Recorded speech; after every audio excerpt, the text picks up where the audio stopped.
Ya, shalom. Puji Tuhan. Hari ini minggu yang pertama. Kita sudah masuk bulan kedua ya.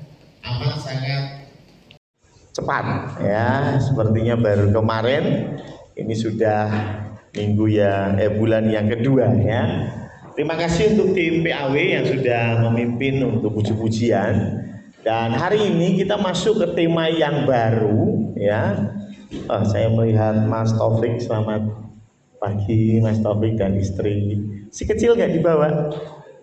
Oh, mau dibawa, puji Tuhan. Ya. Puji Tuhan ya. Kevin juga datang, selamat pagi ya. Ya, hari ini kita belajar dengan tema yang sedikit kelihatannya berbeda, tetapi ini masih berkesinambungan tentunya. Bicara hidup dalam kasih Kristus. Saya mau tanya, apakah baru ini ketemu tema seperti ini? Sepertinya tidak ya. Saya kira setiap kita sering dengar tentang tema ini, hidup dalam kasih Kristus ya. Karena itu saya mau belajar kita breakdown yang kurang lebih jarang kita dengar lah ya. Kalau yang sering kita dengar saya kira Bapak Ibu sudah tahu ya. Yang pertama kita bicara tentang hidup nih. Hidup. Ini menarik. Kenapa? Karena kadang-kadang saya ketemu apa sih namanya reels ya, atau TikTok atau apalah ya, video singkat yang ya maksudnya sih bercanda gitu ya, maksudnya bercanda gitu ya. Tapi ini jadi sebuah perenungan sebetulnya.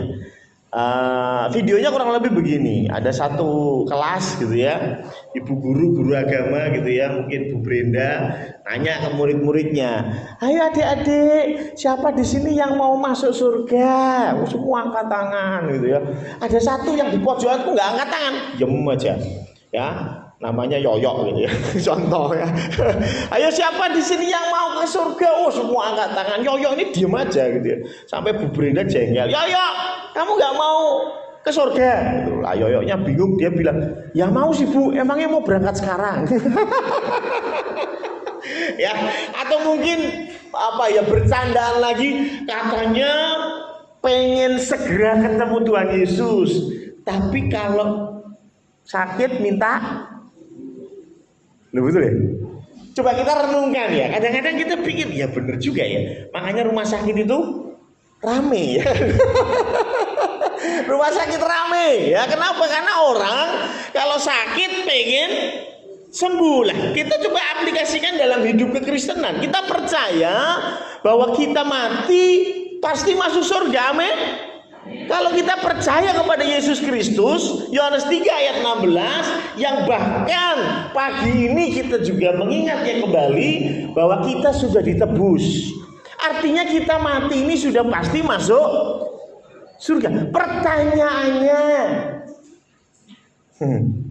mau berangkat sekarang? Mau berangkat sekarang? Sekarang aja Pak Pendeta. Jangan salah, ada beberapa sekte, bahkan di Amerika itu ada sekte yang cukup heboh. Karena tahun 70-an dia mengatakan bahwa Tuhan Yesus akan datang pada tanggal sekian gitu ya. Dan apa yang mereka lakukan? Mereka kumpul di gereja, minum racun rame-rame. Mati semua gitu ya. Saya berpikir begini, ini mereka ini walaupun kita bilang ini sekte sesat, lebih logis loh. Lebih logis loh. Katanya, aku rindu berjumpa denganmu ya toh. Wah, Allahku, Tuhanku. Waduh, kata ya sangat-sangat romantis. Tapi begitu dijak, ya mulai si Tuhan. Betul ya. Loh, sebetulnya kita ini gimana sih? Ya, dalam melihat hidup itu bagaimana gitu ya. Maka dari itu saya percaya bahwa ketika kita berdoa untuk kesembuhan itu ada batasnya. Ya. Kalau Anda umur 5 tahun, 6 tahun sakit, berdoa minta kesembuhan. Haleluya. Yes. Maaf ya, nek umur 97 tahun datang ke Pak Pendeta, Pak Pendeta, saya sakit, ya, ini saya darah tinggi dan lain sebagainya. Terus gimana, minta didoakan apa, Bu? Saya minta didoakan supaya gimana? Ayo. Loh, 97 loh. Apa yang kau tunggu? Gitu betul ya? Setuju ya? Coba kita lihat di dalam Mazmur 90 ayat 10. Dikatakan masa hidup kami 70 tahun. Halo, berapa? Wis rasa bingung-bingung mikir, wah tapi ini harapan hidup orang Indonesia rasa. Kita lihat Alkitab aja lah. Masa hidup 70 tahun, dan jika kami kuat 80 tahun. Jadi 70 sampai 80 lah Tuhan janjikan. Jadi misalnya maaf nih, kalau Anda usia sudah 89, doanya bi. Loh, logis toh, bener nggak? Ya, saya ini merasa bahwa yang logis itu buka siang. Ya, teman-teman yang pernah nengok ibu kasihan itu mintanya apa? Mati, yakin, serius ya. Saya merasa bahwa itu iman yang bener loh, ya kan? Bu kasihan itu sampai harus ngomong ke saya, Pak Pendeta, nanti kalau saya meninggal saya sudah dapat tempat, ini cucu saya sudah nyiapin, petinya juga sudah nyiapin gitu ya.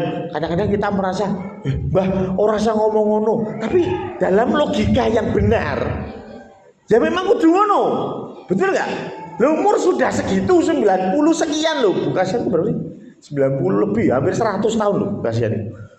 Lah wong cucunya aja udah seumuran Mas Purwoko, cucunya loh. Ini bukan anaknya loh ya, cucunya itu sudah temannya Mas Purwoko itu ya. Bayangin ya. Jadi Bu Kasihan tuh melihat Pak Marno itu anak kemarin sore, bayangin. Ya, saking tuanya gitu ya. Karena Pak Marno yang kita agak pernah tua sama Bu Kasihan itu dianggap cah cilik gitu. Saking tuane. Dan yang menarik, dia bukan bicara Tuhan saya pengen umur panjang, enggak. Dia bicara apa, Tuhan, aku siap. Loh, ini menarik loh ya. Tidak jarang orang Kristen malah kebalikan dari itu. Betul ya? Umur 89 masih minta umur panjang. Loh sih, ya toh? Kita lihat Alkitab. Nah, kadang-kadang kita ini kelihatannya berani mati, tapi sesungguhnya kita takut mati.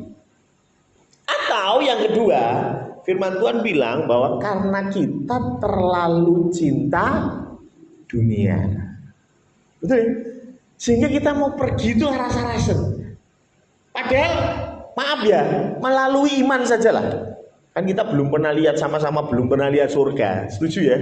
Saya pun belum pernah lihat surga. Saya tidak pernah ngopi bareng sama Santo Petrus, tidak pernah ya. Mungkin ada pendeta yang pernah yang ngopi bareng sama Pak Petrus, ya kan? Ngopi bareng sama Markus di surga, boleh lah. Tapi saya belum, jujur. Makanya kita bicara iman saja. Menurut Anda, surga sama dunia bagus mana? Mbak Ana. Mbak Ana, apik omah kontrakanmu, opo apik swarga? Wis ngono ae lah. Swarga ya, yakin ya? Meh budal saiki.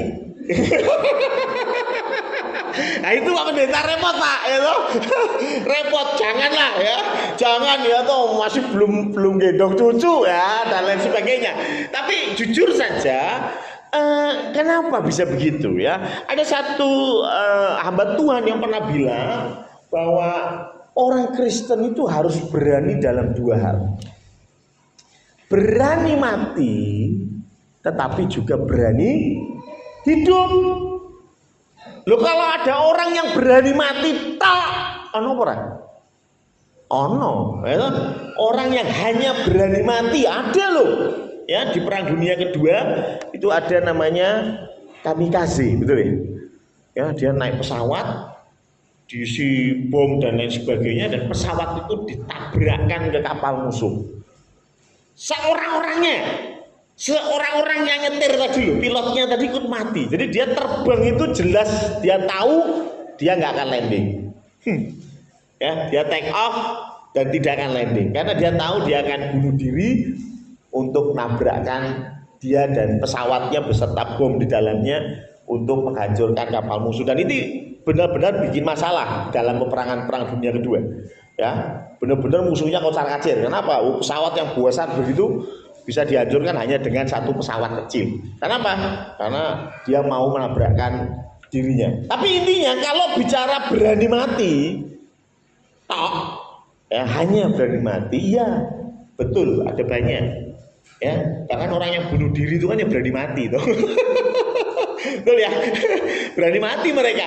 Tetapi kalau bicara berani hidup, tok, ya banyak juga. Ya, berani hidup tok. Nah, itu banyak juga. Makanya saya bilang orang yang takut mati itu adalah orang yang punya duit banyak. Betul? Ya, kalau orang yang tidak punya duit malah takut kalau nggak mati-mati gitu.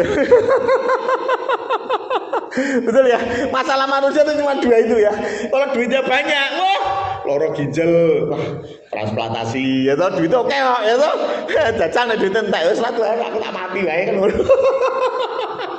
Ya, tapi intinya, apakah kita betul siap hidup dan siap mati? Ya ini masalahnya. Ya toh? Yang pertama, siap hidup dulu lah, karena kita sedang bicara tentang hidup dalam kasih Kristus. Nah, kalau kita hidup, sebetulnya kita hidup punya tujuan. Kolose 1 ayat 10 sampai 12, saya pernah sampaikan ini, ada 4 tujuan kita di dalam dunia ini. Ini yang disampaikan oleh Rasul Paulus. Kolose 1 ayat 10 sampai 12 dikatakan demikian, sehingga hidupmu layak di hadapannya serta berkenan kepadanya dalam segala hal. Jadi ini berbicara tentang kesempurnaan kehidupan Kristen. Dan saya pernah jelaskan bahwa dan di sini agak kurang tepat.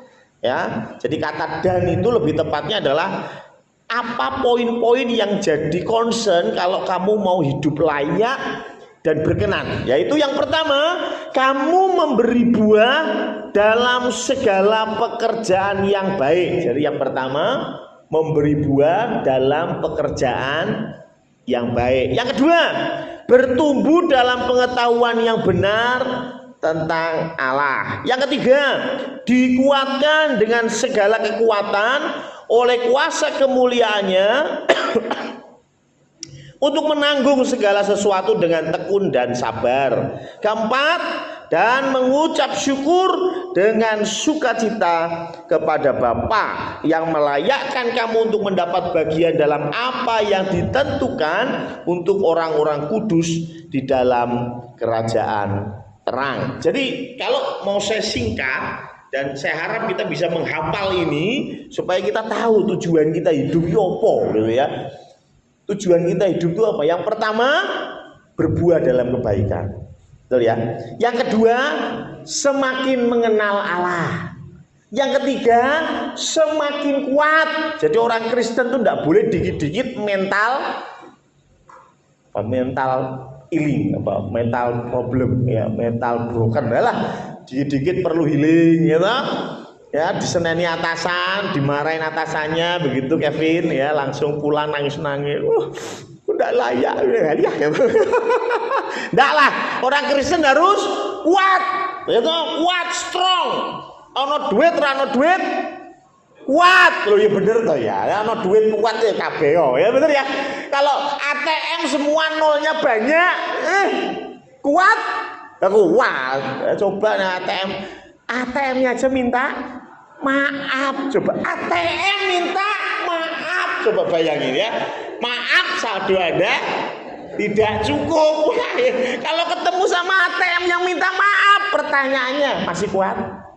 Nah itu loh ya kan, loh Tuhan bilangnya apa? Ya kamu harus kuat. Itu poin ketiga. Dan keempat, mengucap syukur. Ulangi. 1, berbuah dalam kebaikan. 2, mengenal Allah. 3, kuat. 4, mengucap syukur. Ya, ini tujuan kita.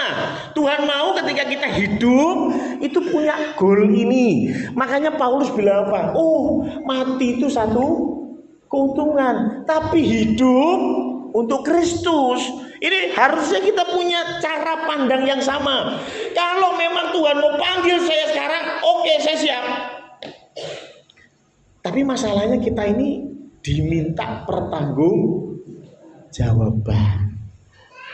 Ya, contoh misalnya nih, kan hidup ini katanya tadi tidak usah lama-lama. Tuhan bilang 70 sampai 80 tahun. Lah kalau bicara tentang gitu Pak Pendeta, ya wis toh, ora usah olahraga wae. Ya toh, ora usah jaga kesehatan. Lah nek iso mati umur 40 kan malah enak. Bener apa bener? Nek ngomong bener kakek masalah, ya yakin. Ya, umur 40 mati kan sudah enak Pak Pendeta. Itu 40 meninggal sudah percaya Kristus, wis mlebu swarga. Wis enak kuwi, ya toh. Rencanaku ngono Pak Pendeta. Jadi aku ora tahu jaga kesehatan, ya toh. Enggak pernah jaga pola makan. Apa gitu? Masalahnya kita di sana nanti diminta pertanggungjawaban. Apa yang sudah kau lakukan di dalam hidupmu?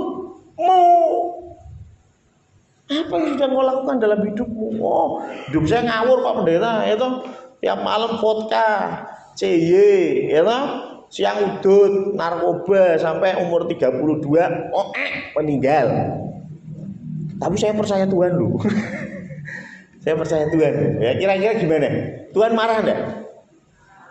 Marah lah. Kenapa? Tuhan itu menebus kita dengan tujuan. Tujuannya apa? Ya tadi 4 ini loh.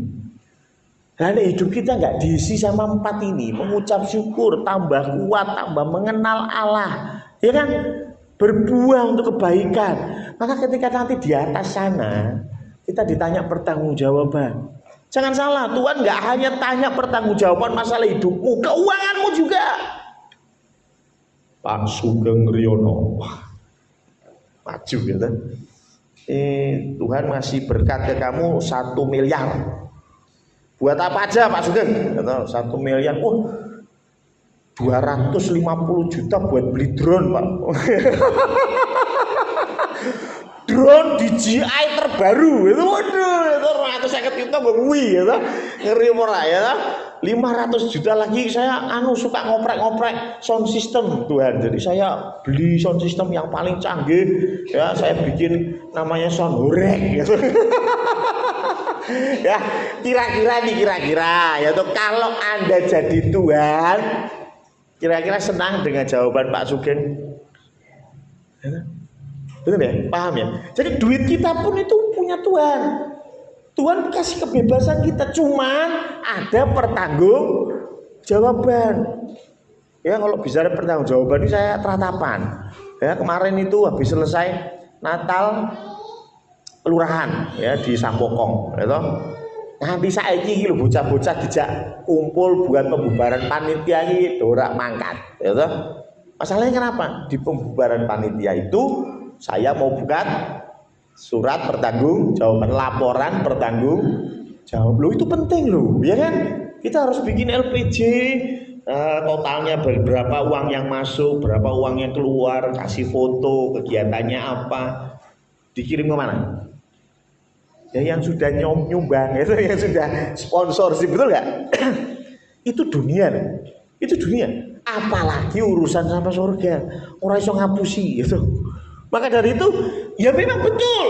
Ketika kita mati pasti masuk surga. Kalau kita percaya kepadanya dan kita bertobat. Cuman kalau kita masih diberi hidup, Paulus bilang apa? Gunakan hidup untuk Kristus. 4 hal tadi yang kamu harus gunakan. Ya kan? Berbuat baik. Ya, masalahnya apa itu berbuat baik? Apa itu kasih Kristus? Karena kita pengen hidup dalam kasih Kristus. Saya nggak banyak-banyak, ada 2 saja. Kasih itu, yang pertama adalah kasih itu tidak selalu mengiyakan apapun. Setuju? Ya? Kalau Pak Tri sama Bu Karen punya anak, ngomongnya kasih dengan anak, apakah semua yang diminta anak dikasih? Tentu tidak. Ada hal-hal yang enggak, bapak nggak kasih, enggak ibu nggak kasih. Pertanyaan, apakah Pak Tri dan Bu Karen nggak sayang anak? Sayang. Loh kok nggak kasih? Ya tentu punya alasan sendiri, karena pemberiannya bukan jadi berkat buat anak itu, bisa jadi masalah.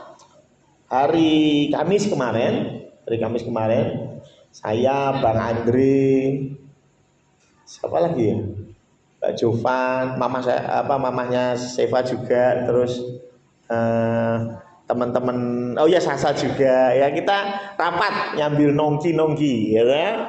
Nongki di Wismi ya tuh, ngeri ya tuh. Yang jadi masalah apa? Ono bocah cilik. Oh, busiku ya lihat ya. Bocah cilik. Nangis weger minta es krim. Tapi yang menarik orang tuanya atau nggak tahu omanya mungkin apa kakek neneknya mungkin nggak kasih. Betul-betul nggak kasih, nangis nggak karuan, tetap digendong bawa keluar, lari lagi masuk, ya. Waduh ya, sampai teriak-teriak. Saya yakin bukan masalah belikannya, saya yakin orang tuanya bisa lah, es krimnya murah juga, ya. Cuman problemnya tidak semua yang diminta pasti dikasih. Kita punya standarnya itu begitu. Standarnya apa? Oh Tuhan, pokoknya aku minta apapun Tuhan kasih. Itu berarti engkau mengasihi aku. Enggak. Itu enggak semua yang kita minta harus Tuhan kasih. Dan itu adalah kasih. Paham ya? Itu adalah kasih. Ada banyak yang Tuhan mau di dalam Alkitab, kita penuhi dulu. Baru Tuhan kasih. Saya kasih contoh begini. Jadi di Alkitab kalau Anda baca dari Kejadian sampai Wahyu itu Alkitab ini dibagi dua. Beneran, bagi dua. Bukan perjanjian lama, perjanjian baru ya, bukan ya. Tapi Alkitab ini dibagi dua menjadi perintah dan janji. Ya, Tuhan itu kasih janji di Alkitab. Ada janjinya Tuhan. Tapi jangan salah, ada juga perintah. Kita ini sukanya mengutip yang janji, ya, ya. Maka engkau akan mengembang ke kanan dan ke kiri. Oh, maka orang Kristen gendut, mengembang ke kanan dan ke kiri, betul ya? Ya, makanya kalau yang kurus-kurus bertobat ya, ya berarti ya antayan ya. Ya lu firman Tuhan bilang mengembang ke kanan dan ke kiri, ya toh Aldo sudah mulai bertobat ini ya. No, kadang-kadang kita lebih suka mengutip ayat-ayat yang berisikan janji, iya toh. Maka Tuhan akan membuka tingkap-tingkap langit dan akan memberkati engkau. Mantap. Wow, itu diapalin terus ya toh. Betul ya, diapalin terus ya. Karena janji Tuhan. Cuman problemnya kita nggak suka dengan perintahnya. Itu kita nggak suka sama perintahnya. Ya, kita sukanya mengutipnya janjinya ya. Tuhan turut bekerja mendatangkan kebaikan. Udah itu aja. Nggak dilanjutin. Karena lanjutannya itu perintahnya untuk orang yang mengasihi dia. Pertanyaannya kita mengasihi enggak? Ya kalau enggak, yo jangan ngimpi Tuhan merancangkan yang baik.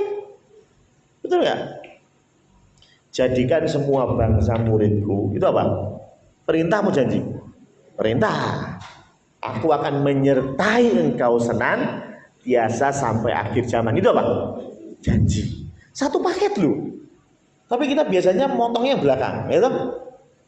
Tuhan menyertai aku senantiasa sampai akhir zaman. Iyo, perintahnya sudah dilakukan belum?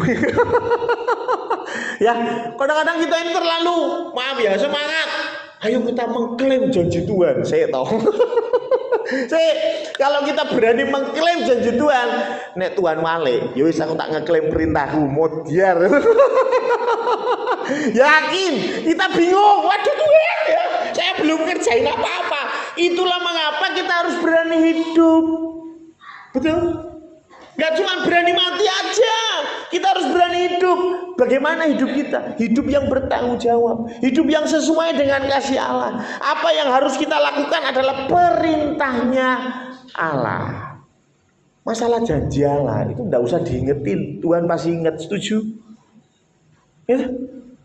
Masa Tuhan lupa? Tuhan kok berjanji loh, satu orang selamat maka seisi rumah diselamatkan. Ya memang Tuhan janji itu, tapi maaf, siapakah kita kok wani-wanine ilengke Tuhan? Bisa jadi Tuhan balas ganti. Lah, perintahku sudah kamu lakukan belum? Betul ya? Karena itu kasih Allah itu bukan berarti semua yang kita mau pasti kita dapat. Semua janji Tuhan pasti digenapi. Enggak. Janji Tuhan itu ada term and condition. Ada syaratnya. Kalau engkau tidak lakukan itu ya Tuhan nggak kasih, selesai toh. Maka dari itu ketika kita hidup, ayo hidup dalam kasih Tuhan. Apa maksudnya? Ya hidup tadi 4 poin ini harus kita kejar. Terlebih dalam hal ini, ayo kita juga mengasihi dengan kasih Kristus. Bukan berarti semua yang anak-anak kita minta kita harus beri. Betul? Nggak semua yang diminta sama orang kita lakukan. Ada banyak orang yang masuk di dalam masalah karena terlalu baik, betul? Ada di sini yang sering terlibat masalah karena terlalu baik, ya kan? Harus dicurhati, berarti uang, nggak punya uang buat sekolah ke anak, waduh, langsung gratis berbes mili, ya kan? Tidak hanya berbes mili atine, berbes mili dompet, gitu ya. Terus setelah 15 tahun gimana Bu Arti? Lali gitu. Lali gitu. Maksud saya paham ya? Jangan semuanya kita yesin. Tidak juga semuanya kita no. Oh, berarti kalau gitu tidak. Enggak juga. Kita perlu kedewasaan. Ya, dalam melakukan sesuatu perlu kedewasaan. Ya. Bukan berarti kita terus langsung, oh berarti kalau kita disakiti oleh orang lain kita harus mengampuni. Ya mengampuni, setuju. Tapi jangan lupakan pelajarannya. Ya, saya minta Bu Arti, aku minta duit Bu. Silai saya 500. Oh ya, Bu Arti ngasih 500. Lah kok lali orang balik iki? Lali. Dilengke ora? Warta jemaat tetap ya. Ya bagaimana dibingetin? Aduh, ya sudah enggak usah. Besoknya lagi saya minjem lagi. Saya mau tanya, dikasih? dikasih tahu ya. Sini tak kasih tahu. Ngerti maksudnya? Loh, apakah Bu Arti tidak punya kasih? Loh punya. Apakah Bu Arti tidak mengampuni saya yang tidak bayar utang? Ya mengampuni, tapi tidak lupakan pelajarannya. Oh, si A ini berarti sama duit kurang punya kompetensi gitu. Oh, yang B ini kalau ngutang bilangnya Senin bayar. Oh ya berarti ini mantap ini ya. Tuh lu kan itu pelajarannya, paham ya? Itu pelajarannya. Jangan lupakan itu. Bukan berarti terus katanya Pak Pendeta ini kita harus mengasihi seperti kasih Kristus. Makanya hati-hati dengan Yesus. Loh Yesus pun sama. Kalau kira-kira misalnya Mas Purwoko dikasih berkat 1 miliar, jebret. Sejak itu pulangnya selalu jam 2 pagi. Lah ngopo? Lho ngel sisik to ya. Contoh Mas Purwoko. Contoh ya aku sih satu. Aku gelem sih wes parah ya toh. Wes, kira-kira Tuhan berkati lagi enggak? Tuhan berkati enggak. Tuhan akan tempa Mas Purwoko jadi pribadi yang lebih baik dulu, baru diberkati. Oh, berarti Tuhan tidak mengampuni. Mengampuni, tapi Tuhan enggak tolol gitu loh. Paham ya? Kita aja enggak tolol apalagi Tuhan. Paham ya? Maka dari itu hati-hatilah dengan kepercayaan Tuhan. Engkau dipercaya jadi pelayan di sini. Loh, itu kepercayaan loh. Engkau dipercaya jadi hamba Tuhan, jadi gembala di sini, ini kepercayaan Tuhan loh. Kalau saya tidak mengindahkan kepercayaan Tuhan, saya menganggap rendah kepercayaan Tuhan. Tuhan bilang apa? Oh yos, kerung mates, pedun sih. Karena kalau firman Tuhan bilang seperti tembikar, dipecahkan dulu, dihancurin lagi gitu ya, terus dibentuk ulang. Remuk jo ya, remuk yakin, betul ya. Pertanyaan, apakah Tuhan jahat? Benar. Maka dari itu kalau engkau dikasih kepercayaan sama Tuhan, loh pegang itu baik-baik. Dikasih anak, kepercayaan enggak? Loh ada banyak yang minta anak sampai jengkang-jengking orang dikei loh. Ada. Ya, tapi begitu Tuhan kasih anak, bagaimana pertanggungjawaban kita?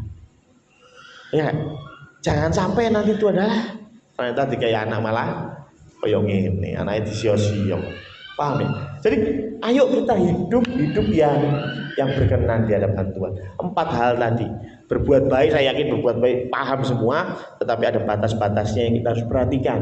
Kenapa? Karena tidak semua perbuatan baik itu berarti yes. Disuruh minta tolong ini yes, ya. Silai duitnya yes, semua yes, remuk awake dhewe ya toh? Enggak, ya, Tuhanku tidak begitu, ya.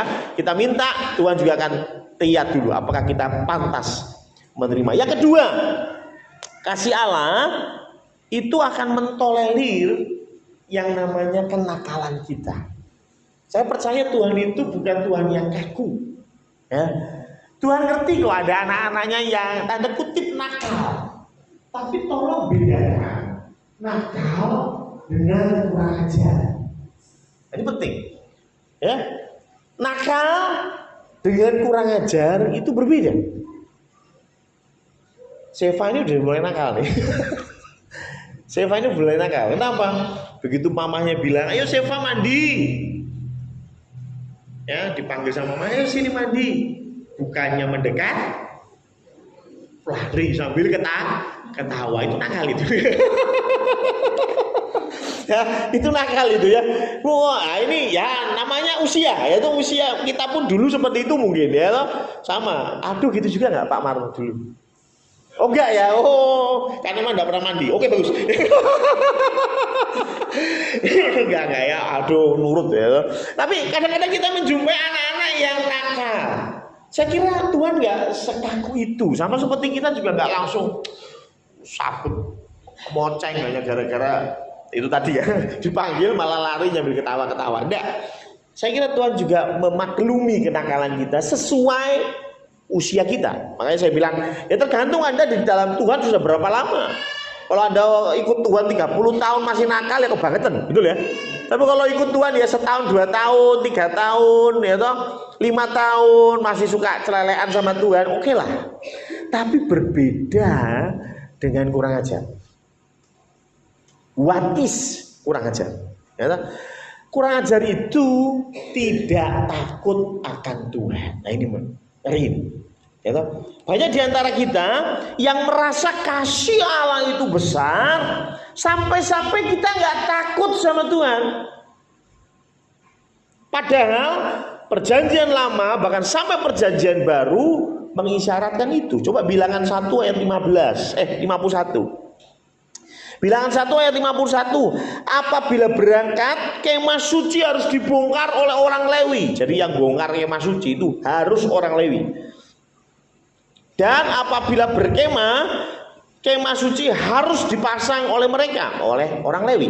Jadi yang boleh pasang dan bongkar kemah suci hanya orang Lewi. Tapi yang menarik, sedang orang awam, maksudnya orang selain orang Lewi, yang mendekat loh, harus dihukum mati. Ngeri loh. Ini salahnya apa sih? Gitu? Cuman mendekat dihukum mati. Dan bahkan kalau kita lihat ceritanya di dalam 1 Samuel itu ada cerita bagaimana tabut perjanjian ini tadinya di Silo, kemudian mau dipindah, ya. Nah yang menarik dalam perjalanan Tabut itu oleng, do you know oleng? Ya, hampir jatuh. Dan yang menarik ada orang, bukan orang Lewi, ya bukan imam. Dia merasa, oh ini mau jatuh nih. Dia datang dan dia tahan. Tahu apa yang dikasih Tuhan sama nih orang? Mati. Loh, kan kita mikir dulu. Ini kan baik ya. Ada tabut mau jatuh. Terus dia lari supaya nggak jatuh, ditampangi. Tapi Tuhan sudah bilang, nek dudu imam, orang itu nyentuh pun tidak boleh. Mati John. Loh, kenapa sih gitu? Saya yakin ini karena Tuhan mau mengajarkan tentang you harus takut akan Tuhan. Jangan kurang ajar. Takut akan Tuhan. Loh, Anda masih celelean. Disenani Pak Pendeta, guyang-guyu, orang masalah. Paling saya jengkel. Ya toh? Dikandani Febri, sudah sound system merasa diutek. Contoh Febri. Sesuk diutek meneh. Febri, iya Pak Pendeta. Itu nakal itu namanya. Ya. Tapi masih sama saya, enggak apa-apa lah. Ya toh, siapa saya? Tapi kalau Anda sudah kurang ajar sama Tuhan, wih, itu ngeri itu, ya toh?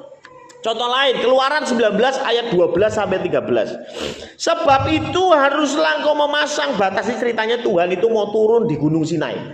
Tuhan mau turun di Gunung Sinai. Terus Tuhan bilang sama Musa, sebab itu haruslah engkau memasang batas bagi bangsa itu. Berkeliling sambil berkata, jagalah baik-baik, jangan kamu mendaki gunung itu atau kena kepada kakinya. Nyentuh kaki gunung lho Rainto. Pastilah ia dihukum mati. Nyentuh kaki gunung lho dihukum mati. Masyarakat. Tengah tangan seorang pun tidak boleh merabanya. Meraba tok gak entuk. Sebab pastilah ia dilempari dengan batu atau dipanah sampai mati.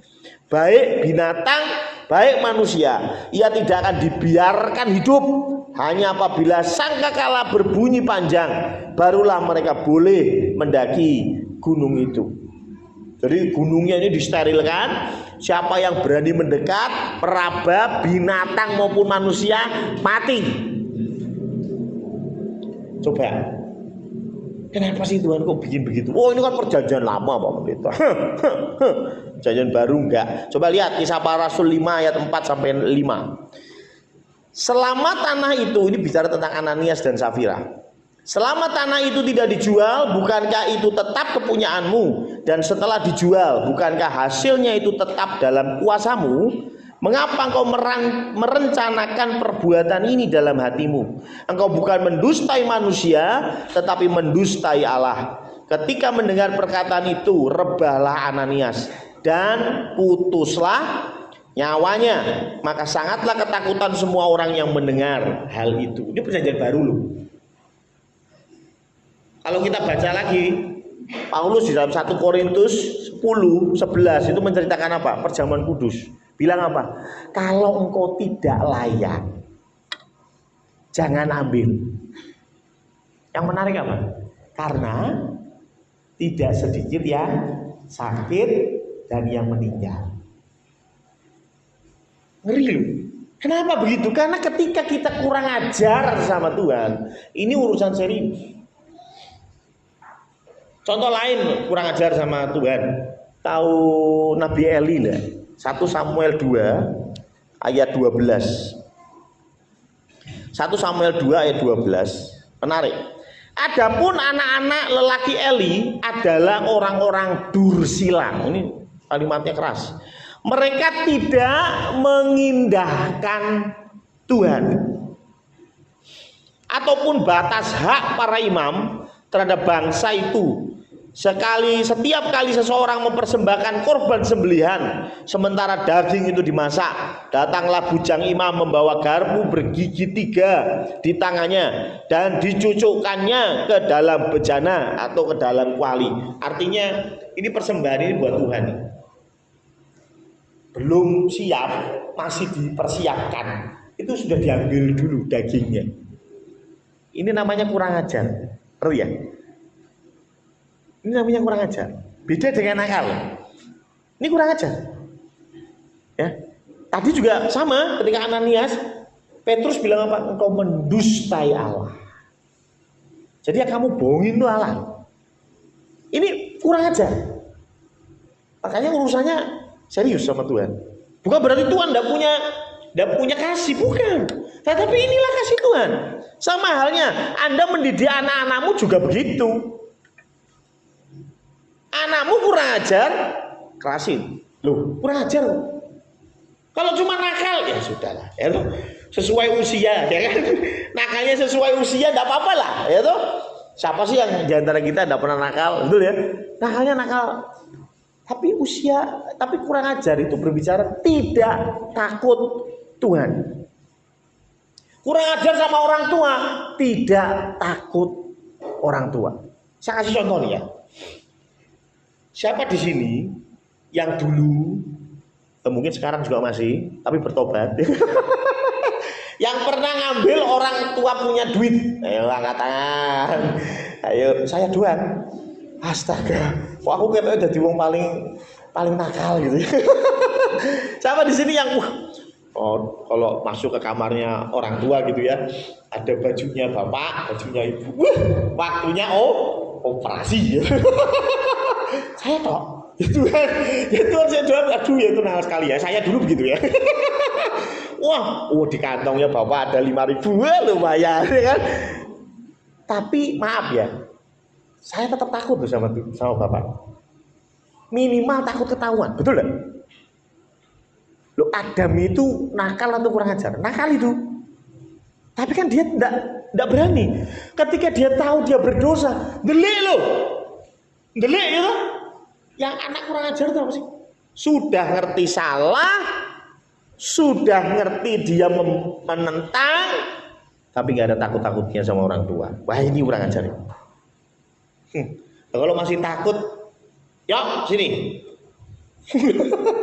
Tadi bapak nyimpen uang 5.000 di kantong kok hilang. Nah, ini repot. Ini berarti saya masih takut akan orang tua. Nakal ya, tapi tidak kurang ajar. Tapi begitu engkau kurang ajar, itu Anda melewati batas. Ya. Coba kita pikirin, kita ini sudah sampai tahap mana nih? Jangan-jangan maaf ya. Jangan-jangan kita sudah kurang ajar sama Tuhan. Ya. Kita tidak menghormati namanya. Kita tidak menghormati kekudusannya. Kita tidak menghormati pengorbanannya. Makanya Paulus bilang, kalau ada yang ambil tapi dia tidak layak di hadapan Tuhan, jangan salah. Banyak yang dapat masalah, dapat sakit, bahkan mati. Kenapa? Kurang ajar. Ayo kita mulai menjadi dewasa.